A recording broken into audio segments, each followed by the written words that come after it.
Hi every one, എല്ലാവർക്കും I+ training സൊല്യൂഷൻസിൻ്റെ പുതിയൊരു വീഡിയോയിലേക്ക് സ്വാഗതം.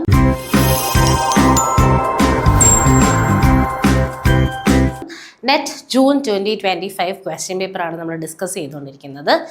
സോ നമ്മൾ ലാസ്റ്റ് ക്ലാസ്സിൽ നിർത്തിയത് ഇവിടെ വെച്ചിട്ടാണ്. എക്സെപ്ഷൻ ടു സെക്ഷൻ 300 ഓഫ് IPCയുടെ എക്സെപ്ഷൻസ് ഏതൊക്കെയാണെന്നുള്ളതാണ്. അപ്പോൾ അത് ജസ്റ്റ് ഒന്നും കൂടെ പറഞ്ഞ് നമുക്ക് ഈ ക്ലാസ്സിലേക്ക് പോവാം. അപ്പം സഡൻ ആൻഡ് ഗ്രേവ് പ്രൊവോക്കേഷൻ വരുന്നത് എക്സെപ്ഷൻ നമ്പർ 1 അല്ലേ? നോക്കാം. Sudden and grave provocation, culpable homicide not amounting to murder ആണ് എക്സെപ്ഷൻസിനകത്ത് വരുന്നത്. നിങ്ങൾക്ക് അറിയാമല്ലോ, എക്സെപ്ഷൻ ടു 300 IPC എന്ന് പറയുന്നത്. അപ്പം ജസ്റ്റ് എല്ലാം കൂടെ ഒന്നുകൂടി ഒന്ന് നോക്കിയിട്ട് നമുക്ക് അടുത്ത ക്വസ്റ്റ്യനിലേക്ക് പോവാം. എക്സെപ്ഷൻ നമ്പർ 1 എന്ന് പറയുന്നത് culpable homicide not amounting to murder if sudden provocation is there. Sudden provocation ഉണ്ടെന്നുണ്ടെങ്കിൽ, സീരിയസ് പ്രൊവോക്കേഷൻ ഉണ്ടെന്നുണ്ടെങ്കിൽ ആണ് എന്താ പറയുക, എക്സെപ്ഷൻ നമ്പർ 1 അണ്ടറിൽ വരിക. 2 എന്ന് പറയുന്നത് defence, private defence, sincerely personally defend ചെയ്യുന്ന സമയത്താണ് ഒരു ഹാം വരുന്നത് എന്നുണ്ടെങ്കിൽ, അപ്പോൾ മറ്റേ അയാളുടെ ലീഗൽ റൈറ്റ്സ് എൻക്രോച്ച് ചെയ്തു, ഇയാളെ ഡിഫെൻഡ് ചെയ്തു, culpable homicide not amounting to murder. Exception number 3 നോക്കുകയാണെന്നുണ്ടെങ്കിൽ അത് പബ്ലിക് സെർവൻ്റ് ആണ്, അദ്ദേഹം when he was acting in good faith, അങ്ങനെ ആയിരുന്ന സമയത്ത് പബ്ലിക് ജസ്റ്റിസ് ഉറപ്പാക്കുന്ന സമയത്താണ് മർഡർ സംഭവിച്ചിട്ടുള്ളതെന്നുണ്ടെങ്കിൽ that is not murder, it is a culpable homicide not amounting to murder.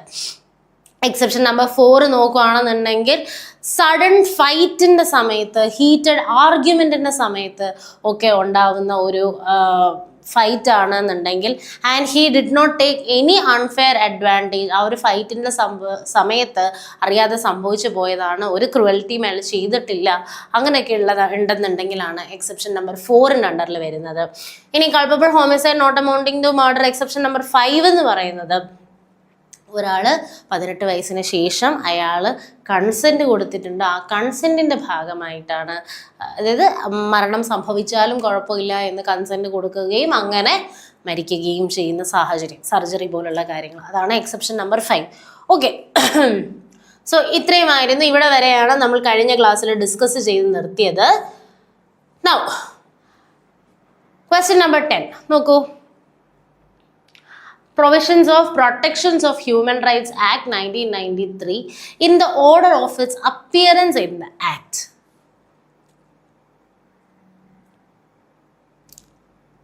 Okay, ഇങ്ങനെയുള്ള ക്വസ്റ്റ്യൻസ് വരുന്ന സമയത്ത് നമുക്ക് ഇൻ കേസ് അറിയില്ല, നമുക്ക് പ്രൊവിഷൻസ്, നമ്പേഴ്സ് ചിലർക്ക് ഓർത്തിരിക്കാനായിട്ട് ബുദ്ധിമുട്ടുണ്ടാവും. ഇപ്പം എനിക്കൊക്കെ നമ്പേഴ്സ് ഓർത്തിരിക്കാൻ ഭയങ്കര ബുദ്ധിമുട്ടാണ്. സെക്ഷൻ്റെ നമ്പർ ഏതാണെന്ന് ചോദിച്ചു കഴിഞ്ഞാൽ റിക്കളക്ട് ചെയ്യാനായിട്ട് കുറച്ച്, അല്ലെങ്കിൽ സ്ഥിരമായിട്ട് ആ സെക്ഷൻ തന്നെ എല്ലാ ദിവസവും റിവൈസ് ചെയ്യുന്നുണ്ടെങ്കിൽ മാത്രമാണ് എനിക്ക് സെക്ഷൻ നമ്പർ ഓർത്തിരിക്കുക. ഭയങ്കര കൺഫ്യൂഷനുള്ള ആളാണ് ഞാൻ. അതുപോലെ പ്രശ്നമുള്ള ആൾക്കാർ നിങ്ങളുടെ കൂട്ടത്തിലും ഉണ്ടാവും അല്ലേ? അപ്പം അങ്ങനെയുള്ള സാഹചര്യത്തിൽ നമ്മൾ എന്തിനെയാണ് ഡിപ്പെൻഡ് ചെയ്യുക? ലോജിക്കിനെയാണ് ഡിപ്പെൻഡ് ചെയ്യുക. ഇപ്പം ഇവിടെയാണെങ്കിൽ നോക്കൂ, inquiry into compliance, procedure with respect to armed forces, investigation, powers relating to enquiry, statements made by person to the commission, ഇങ്ങനെയൊക്കെയാണ് ഓപ്ഷൻസ് കിടക്കുന്നത് അല്ലേ? അപ്പം നമ്മൾ എന്ത് ചെയ്യുക? ഒരു ലോജിക്കലി ഇതെങ്ങനെയായിരിക്കും ഇതിൻ്റെ ഒരു ഓർഡർ വരുന്നത്? ഓർഡർ അനുസരിച്ചായിരിക്കും എന്തെങ്കിലും സെക്ഷൻ വരുന്നത്. അപ്പോൾ ഓർഡർ എങ്ങനെയായിരിക്കും എന്ന് നമ്മളൊന്ന് അനലൈസ് ചെയ്ത് നോക്കുക. ചിലപ്പോൾ അങ്ങനെ ലോജിക്ക് അപ്ലൈ ചെയ്യുമ്പോൾ നമുക്ക് കറക്റ്റ് ആൻസർ കിട്ടാറുണ്ട്. സോ ഇവിടെ ആൻസർ വരുന്നത് DCEAB ആണ്. DCEAB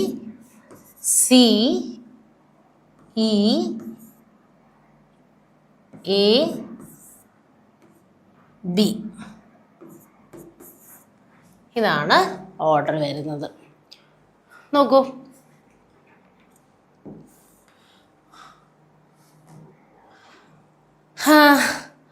powers relating to enquiry ചെയ്യാൻ തക്കതായിട്ടുള്ള പവേഴ്സ് ആർക്കൊക്കെയാണ്, എന്തൊക്കെയാണെന്നുള്ള രീതിക്ക് പവേഴ്സ് റിലേറ്റിംഗ് ടു എൻക്വയറി, പിന്നെ ഇൻവെസ്റ്റിഗേഷൻ എങ്ങനെ വേണം എന്നുള്ളത്, statements made by the person to commission. Okay, ഇനി enquiry into complaint, procedure with respect to armed force. അത് എന്തായാലും ലാസ്റ്റ് ആയിരിക്കും, കാരണം ബാക്കിയെല്ലാം തമ്മിലൊരു കണക്ഷൻ ഉണ്ട്, ഇത് തമ്മിലൊരു കണക്ഷൻ ഇല്ല. അപ്പോൾ ചിലപ്പോൾ ഇത് ലാസ്റ്റ് ആകും, കാരണം ആ പ്രൊസീജിയേഴ്സൊക്കെ ലാസ്റ്റ് ആയിരിക്കും എക്സ്പ്ലെയിൻ ചെയ്ത് നമുക്ക് ഊഹിക്കാം. ഓക്കെ, ഇങ്ങനെ ഊഹങ്ങൾ വെച്ചും ചിലപ്പോൾ നമുക്ക് കറക്റ്റ് ആൻസർ, മാക്സിമം നിങ്ങൾ സെക്ഷൻസ് ആ ഒരു ഓർഡറിൽ തന്നെ പഠിച്ചിട്ട് പോകാനായിട്ട് ശ്രമിക്കുക. ഇനി ഇതുപോലെ സെക്ഷൻസ് ഓർത്തിരിക്കാൻ ബുദ്ധിമുട്ടുള്ള ആൾക്കാർക്ക് വേണ്ടി പറയുന്നതാണ്, ചില സമയത്ത് ലോജിക്ക് വെച്ച് ഊഹിച്ച് നോക്കുക. ചില സമയത്ത് ഇപ്പം നെറ്റ് പോലെയുള്ള എക്സാമിന് നമുക്ക് ഈ ഒരു പരിപാടി നടക്കും. കാരണം എന്താ, നെഗറ്റീവ് മാർക്ക് ഇല്ല അല്ലേ? നെഗറ്റീവ് മാർക്ക് ഉണ്ടെങ്കിൽ ഇത് നടക്കുമോ? ഇല്ല. ഊഹിച്ചെഴുതി കഴിഞ്ഞാൽ ചിലപ്പോൾ അത്ര എന്താ പറയുക, അത്രയും നമ്മുടെ ഒരു ഇൻറ്റ്യൂഷൻ പറയുന്നു ഇത് കറക്റ്റ് ആണെന്നുണ്ടെങ്കിൽ മാത്രമേ നമുക്കത് കറപ്പിക്കാൻ പറ്റുള്ളൂ. ഇല്ലെന്നുണ്ടെങ്കിൽ പറ്റില്ല, കാരണം നെഗറ്റീവ് മാർക്ക് ഉണ്ട്, ഉള്ള മാർക്കും കൂടെ പോകും. അപ്പോൾ അതുകൊണ്ട് നെറ്റ് പോലുള്ള എക്സാമിന് നമുക്ക് ഈ ഒരു ലോജിക്ക് യൂസിങ് അല്ലെങ്കിൽ ഊഹങ്ങൾ, ഗസ് വർക്കൊക്കെ ചിലപ്പോൾ നടക്കാറുണ്ട്. ഓക്കെ, എന്തായാലും കൊള്ളാം. നമുക്ക് നോക്കാം.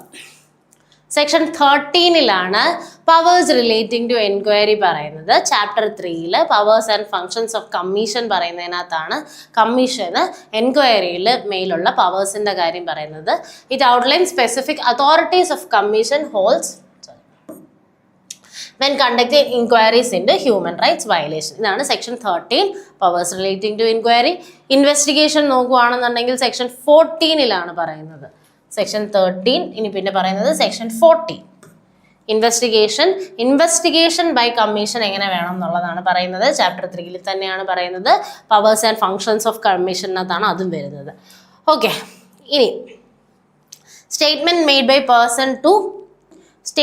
by person to the commission. This aspect crucial for evidence gathering during investigation. അപ്പോൾ ഇൻവെസ്റ്റിഗേഷൻ എങ്ങനെ വേണം, എങ്ങനെ ചെയ്യണം എന്നൊക്കെ ഉള്ളത് സെക്ഷൻ 14 പറഞ്ഞു. ഈ ഇൻവെസ്റ്റിഗേഷൻ്റെ സമയത്ത് നടക്കുന്ന കുറച്ച് കാര്യങ്ങളാണ്. Statement made by person to commission എന്ന് പറയുമ്പോൾ ഇൻവെസ്റ്റിഗേഷൻ ഇടയ്ക്ക് നടക്കുന്ന കാര്യമാണ് അല്ലേ? അപ്പോൾ അത് സെക്ഷൻ 15 പറയുന്നത്, ചാപ്റ്റർ 3 പറയുന്നത്. ഇനി എൻക്വയറി ഇൻടു കംപ്ലൈൻസ് പറയണത് എന്താണ്? സെക്ഷൻ 12 ഓൾറെഡി ഇതിനെ പറ്റിയിട്ട് പറഞ്ഞിട്ടുണ്ട്. ഫങ്ഷൻ ഓഫ് ഇൻക്വയറിങ് ഇൻടു കംപ്ലൈൻസ് പറഞ്ഞിട്ടുണ്ട്. പക്ഷെ അതിൻ്റെ സ്പെസിഫിക് പ്രൊസീജറൽ ആസ്പെക്ട്സ് എല്ലാം പറയുന്നത് section 16 Okay, particularly those involving sensitive groups like members of armed forces is detailed in section 60. അപ്പോൾ ഇൻക്വയറി ഇൻടു കംപ്ലൈൻസ് എന്നുള്ള ആ ഒരു ഇത് വരുന്നത്, ആ ഒരു ഫംഗ്ഷൻ്റെ അല്ലെങ്കിൽ അതിൻ്റെ പ്രൊസീജിയർ വരുന്നത് section 16 This section is also part of chapter 3. Okay. Now, procedure with respect to armed forces വരുന്നത് section 18 armed forces ൻ്റെത്. This provision addresses the specific steps of the commission must follow when dealing with complaints involving alleged actions by members of armed forces. Okay, ഇതാണ് section 18 വരുന്നത്. Now, ഇനി ഒരു കാര്യം കൂടെ പറഞ്ഞോട്ടെ. ഇനി നമുക്ക് ഓപ്ഷൻസ് വെച്ചും പലപ്പോഴും ആൻസേഴ്സ് കിട്ടാറുണ്ട്. അതായത് ഇപ്പം ഇത് നോക്കൂ, DCEAB ആണല്ലോ. അപ്പം നമുക്ക് ഇത് വെച്ചിട്ട് ഇൻക്വയറി ഉണ്ട്. ഇപ്പം കൺഫ്യൂഷൻ ഉണ്ടാവും. ഇപ്പം ഇൻക്വയറി ഇൻടു കംപ്ലൈൻസ് പലപ്പോഴും ഇപ്പം section 12 inquiry into compliance mention ചെയ്തിട്ടുണ്ടെന്ന് പറയുന്നുണ്ട്. അപ്പോൾ അങ്ങനെ വരുമ്പോൾ നോക്കുക, ഡി എന്ന് പറയുന്ന ഒരു സാധനമുണ്ട് ഇവിടെ അല്ലേ, powers relating to enquiry. Inquiry into കംപ്ലൈൻസിന് ശേഷമാണോ പവേഴ്സ് റിലേറ്റിംഗ് ടു എൻക്വയറി വരിക എന്നുള്ളത് നോക്കാം. ABCDE ഈ ഒരു ഓപ്ഷൻസ് വെച്ചിട്ട് അപ്പം ഇങ്ങനെ ഒരു കൺഫ്യൂഷൻ. ഇപ്പം ഞാൻ പറഞ്ഞതുപോലെ ഇപ്പോൾ എ എന്ന് പറയുന്ന ഇൻക്വയറി ഇൻടു കംപ്ലൈൻസ് സെക്ഷൻ 12 ആണോ അതോ സെക്ഷൻ 16 പറയുന്ന ഇൻക്വയറി ഇൻടു കംപ്ലൈൻസ് ആണോ എന്നുള്ളത് മെൻഷൻഡ് ഏർലി ഇൻ സെക്ഷൻ 12 എന്നുള്ളത് നമ്മൾ എക്സ്പ്ലനേഷനിൽ കണ്ടു അല്ലേ. അപ്പോൾ സെക്ഷൻ 12 ഇൻക്വയറി ഇൻടു കംപ്ലൈൻസ് ആണോ സെക്ഷൻ 16 ഇൻക്വയറി ഇൻടു കംപ്ലൈൻസ് ആണോ നമുക്ക് എങ്ങനെ മനസ്സിലാവുന്നുണ്ടെങ്കിൽ അതിന് ഓപ്ഷൻസ് അനലൈസ് ചെയ്യുക.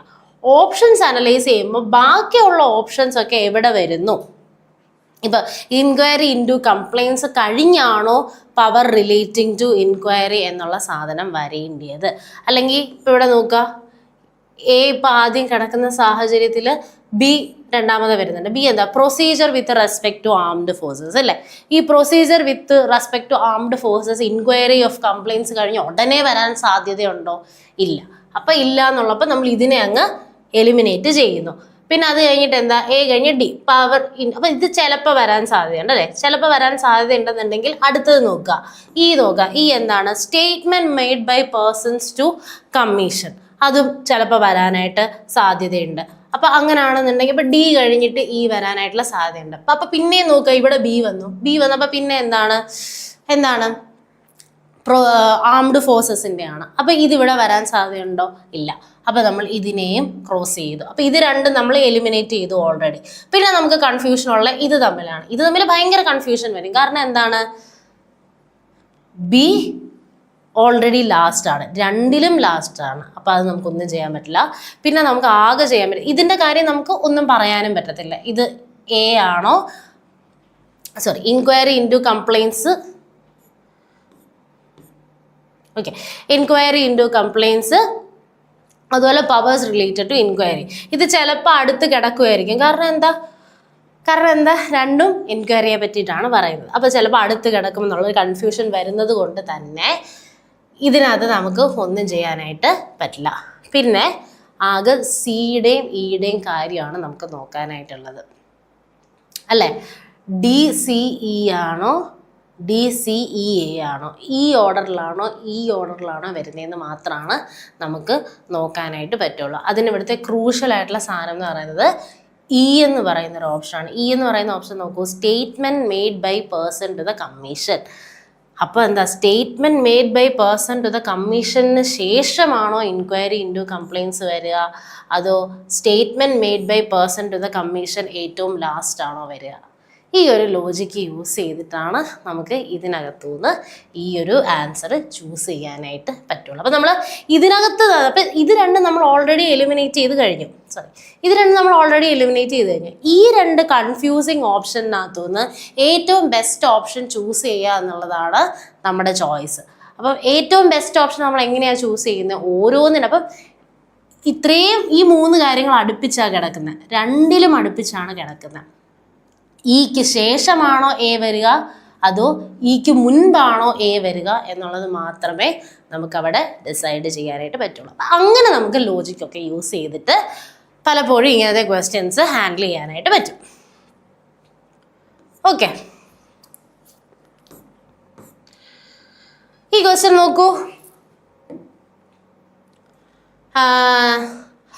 ഒരു ഡോക്ടറും തന്നിട്ടുണ്ട്, ഒരു മാത്സും തന്നിട്ടുണ്ട്, അതിൻ്റെ ഒരു ഒപ്പീനിയൻ അല്ലെന്നുണ്ടെങ്കിൽ അതിൻ്റെ ഒരു എക്സ്പ്ലനേഷൻ അപ്പുറത്ത് തന്നിട്ടുണ്ട്. ഒന്ന് മാച്ച് ചെയ്യാൻ പറ്റുമോ നോക്കൂ. ഓക്കെ, നമുക്ക് ആൻസർ നോക്കാം. A4 B1 C2 D3. A4 B1 C2 D3. A4 B1 C2 D3. Okay,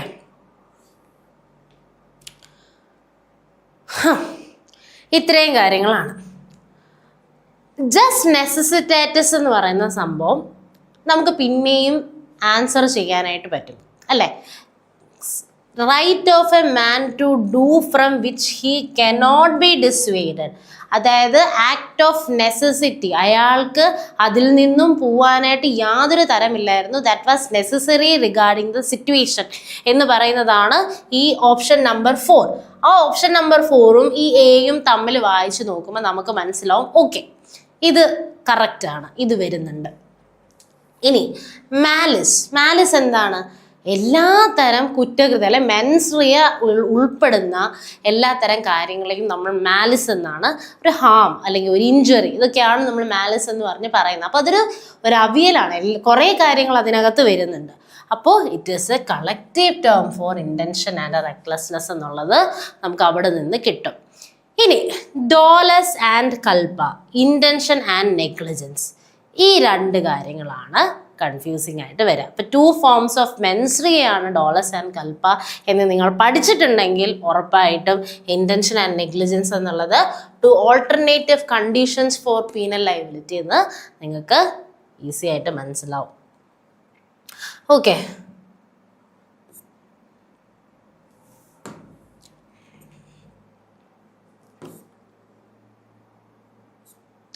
നോക്കൂ, ജസ്റ്റ് നെസസിറ്റി ദാറ്റ് എന്ന് പറഞ്ഞു കഴിഞ്ഞാൽ ഡോക്ട്രിൻ ഓഫ് നെസസിറ്റി ആണ്. Legal principle that allows a person to break and otherwise illegal act to prevent greater harm or danger. കൂടുതൽ ഞാൻ explain ചെയ്യേണ്ടല്ലോ. ഇതാണ് ഒരു അതിലും വലിയൊരു ഹാം തടയാൻ വേണ്ടിയിട്ട് നെസസറി ആയിട്ടുള്ളത് എന്തോ അത് ആ മനുഷ്യൻ ചെയ്തു. ആ മനുഷ്യൻ ചെയ്തതിൻ്റെ ഫലമായിട്ട് ഒരു ഹാം ഉണ്ടായി, അത്രേ ഉള്ളൂ. The principle is based on the idea that necessity knows no law.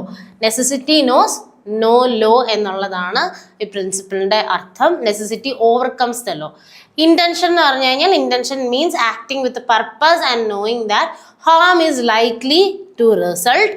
അപ്പോൾ എന്താണ് നെഗ്ലിജൻസ് എന്ന് പറഞ്ഞാൽ എന്താ? Someone fails to act carefully which leads to unintended but foreseeable harm. So intention involves a deliberate action while negligence comes from carelessness. അപ്പം ഒരു intention എന്ന് പറഞ്ഞാൽ something which is intended. റെക്ലെസ്നെസ് അല്ലെങ്കിൽ നെഗ്ലിജൻസ് എന്ന് പറഞ്ഞു കഴിഞ്ഞാൽ കെയർലെസ്നെസ് കാരണം വരുന്നതാണ്. അതാണ് ഇൻറ്റൻഷനും നെഗ്ലിജൻസും. ഇൻറ്റൻഷനകത്ത് വളരെയധികം നമ്മൾ മൈൻഡ് അപ്ലൈ ചെയ്യുന്നുണ്ട്, നെഗ്ലിജൻസ് മൈൻഡ് അപ്ലൈ ചെയ്യുന്നതേ ഇല്ല. ഇതാണ് ഇൻറ്റൻഷൻ ആൻഡ് നെഗ്ലിജൻസ് വരുന്നത്.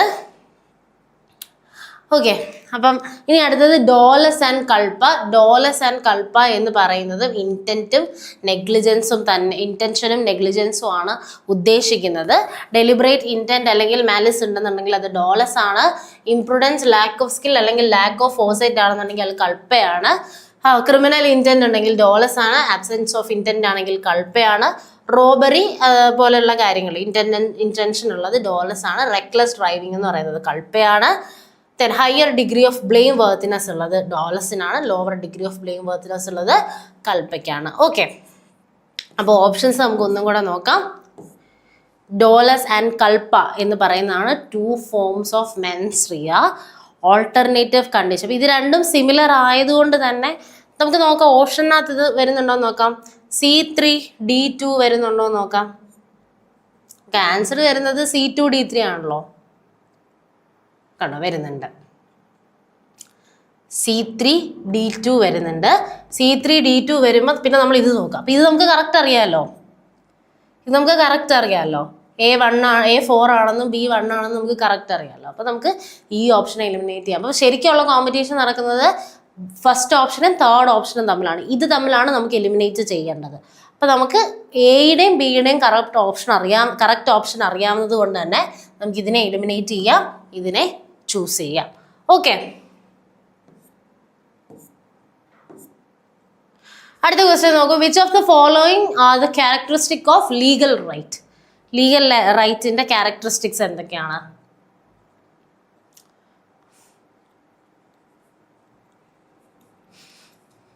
ഓക്കെ, ആൻസർ നോക്കാം. B, C, D only. Rights are act or omission in favor of person entitled. Act or omission relates to a thing. Every legal right has a title. ഇത് മൂന്നുമാണ് ഒരു right എന്ന് പറയുന്നത്, അല്ലെങ്കിൽ legal റൈറ്റിൻ്റെ characteristics എന്ന് പറയുന്നത്. ഇതിനകത്ത് ആക്ച്വലി നമുക്ക് യൂസ് ചെയ്യാൻ പറ്റുന്ന മറ്റൊരു മെത്തേഡ് എലിമിനേഷൻ മെത്തേഡാണ്. നോക്കുക, ഓപ്ഷൻ മാത്രം നോക്കുക. കാരണം ഇവിടെ എന്ന് പറയുന്ന ഓപ്ഷൻ ബാക്കി എല്ലായിടത്തും ഉണ്ടല്ലേ. അപ്പോൾ അങ്ങനെയുള്ള സമയത്ത് നമുക്ക് എന്ന് പറയുന്ന ഓപ്ഷൻ മാത്രം നോക്കാം. Rights are vested in person and not against a person. അങ്ങനെ നമുക്ക് പറയാൻ പറ്റുമോ? നമുക്ക് പോസിറ്റീവ് റൈറ്റ്സും നെഗറ്റീവ് റൈറ്റ്സും ഇല്ലേ?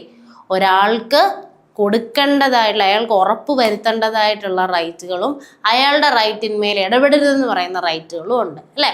ഇപ്പം rights are vested in person and not against person എന്ന് പറയുന്നൊരു സാധനം നമുക്ക് പറയാൻ പറ്റുമോ? ഇല്ല. അപ്പോൾ ഇവിടെ ആൻസർ വരുന്നത് BCD ഓൺലി ആണ്. Rights are act or omission in favour of person entitled. Act or omission relates to a thing. Every legal right has a title. Okay, നോക്ക്, ഇത് ഓരോ ഓപ്ഷൻസും നമുക്ക് നോക്കാം. partially correct but misleading ആയിട്ടുള്ള statement ആണ്. Finally, legal right is indeed vested in person. It fundamentally exists against another person or group of person who have corresponding legal duty. മറ്റേ ഹോഫീൽഡിന്റെ diagram ആലോചിക്കുക. Right, duty, power എന്നൊക്കെ പറഞ്ഞിട്ടുള്ള no right എന്നൊക്കെ പറഞ്ഞിട്ടുള്ള ആ ഒരു ഹോഫീൽഡ്സ് ഡയഗ്രാം നോക്കുക.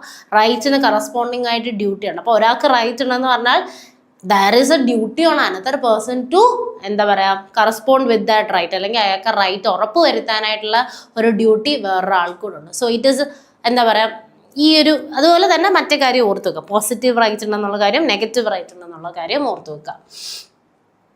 Now act or omission in favour of person entitle, അത് കറക്റ്റാണ്. അതാണ് core characteristic of legal right എന്ന് പറയുന്നത് അല്ലേ. This duty can be either to perform a specific act or refrain from performing a specific act. Both type of duties are performed or observed in favor of the person entitled to the right. ഇനി C നോക്കുക, act or omission relates to a thing. അപ്പം ഒരു subject matter ആയിരിക്കാം. ആ subject മാറ്ററിനെ നമുക്ക് എന്താ പറയുക tangible ആയിരിക്കാം, അല്ലെങ്കിൽ ഇൻടാഞ്ചിബിൾ ആയിരിക്കാം. അതായത് ഗുഡ്സ്, പ്രോപ്പർട്ടി അങ്ങനത്തെ കാര്യങ്ങളായിരിക്കാം, അല്ലെങ്കിൽ ഇന്റലക്ച്വൽ പ്രോപ്പർട്ടി, അല്ലെങ്കിൽ റെപ്യൂട്ടേഷൻ അങ്ങനത്തെ കാര്യങ്ങളും ആയിരിക്കാം. Now every legal right has a title. എല്ലാ ടൈറ്റിലും, അതായത് a title is a legal ground or source upon which the right is founded. Examples include ownership title, property rights, contractual റൈറ്റിൽ. അപ്പം ഓരോ റൈറ്റിനും ഇപ്പോൾ ഒരു എഗ്രിമെൻ്റ് ഉണ്ടെന്നുണ്ടെങ്കിൽ ദയർ ഇസ് ഇപ്പം എന്താ ഒരു ലെസ്സി ഉണ്ട്, ഒരു ലെസ്സർ ഉണ്ട്, അല്ലെന്നുണ്ടെങ്കിൽ ഒരു ടെനൻ്റ് ഉണ്ട്, ഒരു ഓണറുണ്ട്. ദെൻ അങ്ങനെ ഓരോരുത്തരും ഓരോ റൈറ്റിനും ഓരോ പേരുണ്ട്. പ്രോപ്പർട്ടി റൈറ്റ് ഹോൾഡർ ഉണ്ട്, ഇൻ്റലക്ച്വൽ കോപ്പി റൈറ്റ് ഓതർ ഉണ്ട്. സോ ഇങ്ങനെ ഓരോ റൈറ്റും വെസ്റ്റഡ് ആയിട്ടുള്ള ആ പേഴ്സണിന് ഒരു പേരുണ്ട്, ആ റൈറ്റിനൊരു പേരുണ്ട് അല്ലേ. അപ്പം അതുകൊണ്ട് every right comes with a title. അടുത്ത ക്വസ്റ്റ്യൻ നോക്കൂ. അഡ്മിനിസ്ട്രേറ്റീവ് ലോയുമായിട്ട് ബന്ധപ്പെട്ടിട്ടുള്ള ഒരു ക്വസ്റ്റ്യൻ ആണിത്. അതിനകത്ത് വളരെയധികം ഇമ്പോർട്ടൻ്റ് അഡ്മിനിസ്ട്രേറ്റീവ് ലോ പഠിക്കുന്ന കുട്ടികൾ ഓർത്തിരിക്കേണ്ട പേരുകളാണിത്. കാരണം വളരെയധികം ചോദിച്ചിട്ടുള്ള പേരുകളാണ്, വളരെയധികം കോട്ട് ചെയ്യപ്പെട്ടിട്ടുള്ള ആൾക്കാരാണ്. വെയ്ഡ്, ഗാർണർ, ഗ്രിഫ്തൻ സ്ട്രീറ്റ്, ഐവർ ജെന്നിങ്സ്. ഐവർ ജെന്നിങ്സ് ഒക്കെ അഡ്മിനിസ്ട്രേറ്റീവ് ലോയുടെ ബേസിക് ആണ്. അപ്പം നോക്കാം.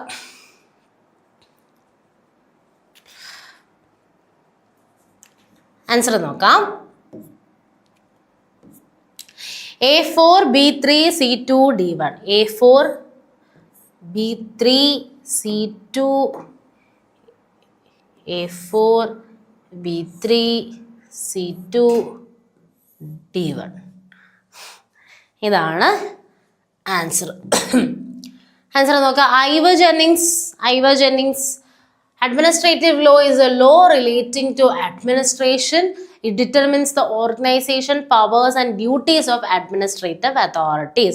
Administrative law എന്താണെന്നുള്ള ഡെഫിനിഷൻ ആദ്യം പറഞ്ഞിട്ടുള്ള ഐവർ ജെന്നിങ്സിൻ്റെ, അല്ലെങ്കിൽ നമ്മൾ വളരെയധികം ക്വസ്റ്റ്യൻ പേപ്പറിനകത്തൊക്കെ ആൻസർ ഷീറ്റിനകത്തൊക്കെ എഴുതുന്ന ആൻസറാണിത്. ആ ആൻസറിൻ്റെ ഉറവിടം എന്ന് പറയുന്നത് ഐവർ ജെന്നിങ്സ് ആണ്. ഇനി വെയ്ഡ് നോക്കുമ്പോൾ എന്താ പറയുക, വെയ്ഡ് എന്താ പറയണേ, law relating to control of government power. Garner പറയുന്നത് rules recognised by courts as law which relate to and regulate the administration of government. Griffith and Street main object of administrative law ആണ് പറയുന്നത് it is operation and control of administrative authorities. അപ്പം വളരെ കുറച്ച് ഡിഫറൻസേ ഉള്ളൂ. Major definition നോക്കുക. Major definition എന്ന് പറയുന്ന ഐവർ ജെന്നിങ്സിൻ്റെ ഡെഫിനേഷനാണ്. പിന്നെ ബാക്കിയൊക്കെ ഇപ്പം ഇത് നോക്കുകയാണെങ്കിൽ വെയ്ഡ് പറയുന്നത് നോക്കുകയാണെന്നുണ്ടെങ്കിൽ അദ്ദേഹം just law relating to control എന്നേ പറയുന്നുള്ളൂ. പക്ഷെ ഗാർണർ എന്ന് പറയുമ്പോൾ കോർട്ടിൻ്റെ റെക്കഗ്നിഷനെ പറ്റി പറയുന്നുണ്ട്. ഗ്രിഫിത്ത് ആൻഡ് സ്ട്രീറ്റ് നോക്കുമ്പോൾ എന്താ പറയുക, ഓപ്പറേഷൻ ആൻഡ് കൺട്രോൾ എന്നുള്ള വാക്കാണ് യൂസ് ചെയ്തിട്ടുള്ളത്. അപ്പോൾ ഈ ഓരോ കീവേഡ്സ് വെച്ചിട്ട് ഇതിനെ ഓർത്ത് വെക്കാനായിട്ട് ശ്രമിക്കുക.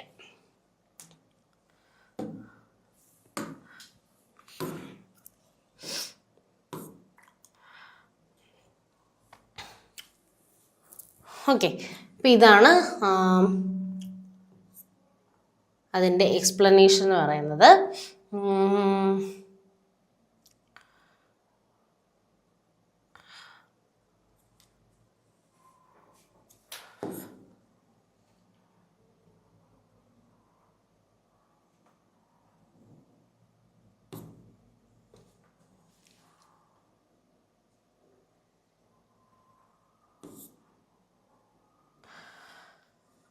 ഓക്കെ,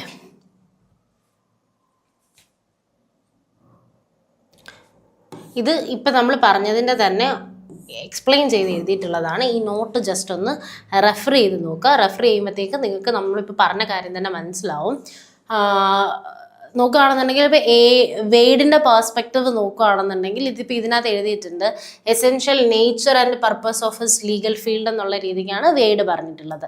അപ്പോൾ ഗാർണറിൻ്റെ നോക്കുകയാണെന്നുണ്ടെങ്കിൽ അദ്ദേഹത്തിൻ്റെ ലീഗൽ ടെർമിനോളജിയിൽ ഉള്ള എക്സ്പെർട്ടൈസ് വെച്ചിട്ട് അദ്ദേഹം എന്തിനെ പറ്റിയാണ് പറയുന്നത്, സോഴ്സ് ഓഫ് അഡ്മിനിസ്ട്രേറ്റീവ് ലോയിനെയാണ് കുറച്ചും കൂടെ എന്താ പറയുക ഫോക്കസ് ചെയ്തിട്ടുള്ളത്. ദെൻ ഗ്രിഫിത്ത് ആൻഡ് സ്ട്രീറ്റിനെ നോക്കുകയാണെന്നുണ്ടെങ്കിൽ ഗ്രിഫിത്ത് ആൻഡ് സ്ട്രീറ്റ് ഒബ്ജക്റ്റിനെ പറ്റിയിട്ടാണ് പറയുന്നത്. Insights into administrative law concentrating on primary objectives and scope. അപ്പം ഗാർണർ സോഴ്സിനെ പറ്റി പറയുമ്പോൾ ഗ്രിഫിത്ത് ആൻഡ് സ്ട്രീറ്റ് ഒബ്ജക്റ്റിനെ പറ്റിയാണ് പറയുന്നത്. വെയ്ഡ് എന്തിനെ പറ്റിയാണ് പറയുന്നത്? അദ്ദേഹം പറയുന്നത് എൻ്റെ nature and purpose of the ഫീൽഡിനെ പറ്റിയിട്ടാണ് പറയുന്നത്. ദെൻ ഇനി ഇതൊന്നും അല്ല, ഐവർ ജെന്നിങ്സ് നോക്കുകയാണെന്നുണ്ടെങ്കിൽ ഐവർ ജെന്നിങ് ആണ് വൈഡ്ലി സൈറ്റഡ് ആയിട്ടുള്ളത്. അതാണ് മേജർ ആയിട്ടുള്ള correct format of definition of administrative law എന്ന് പറയുന്നത് ഐവർ ജെന്നിങ്സിൻ്റെ ഡെഫിനിഷനാണ്. സോ അദ്ദേഹം സബ്ജക്റ്റ് മാറ്ററിനെ ബേസ് ചെയ്തിട്ടാണ് ആ ഡെഫിനിഷൻ കൊണ്ടുവന്നിട്ടുള്ളത്. സ്ട്രക്ചർ, പവർ, റെസ്പോൺസിബിലിറ്റീസ് ഇതെല്ലാം അതിനകത്ത് പറയുന്നുണ്ട്. വളരെ ഡീറ്റെയിൽഡ് ആയിട്ടുള്ള ഡെഫിനിഷനാണ്. ഓക്കെ, ഇനി നമുക്ക് അടുത്ത ക്വസ്റ്റ്യൻസ് നോക്കേണ്ടതുണ്ട്. അപ്പം നമുക്കൊരു 100 ക്വസ്റ്റ്യൻസ് കവർ ചെയ്യാനായിട്ടുണ്ട്. സോ ഇനി വരുന്ന വീഡിയോയിൽ നമുക്ക് ബാക്കി ക്വസ്റ്റ്യൻസ് കാണാം. Thank you.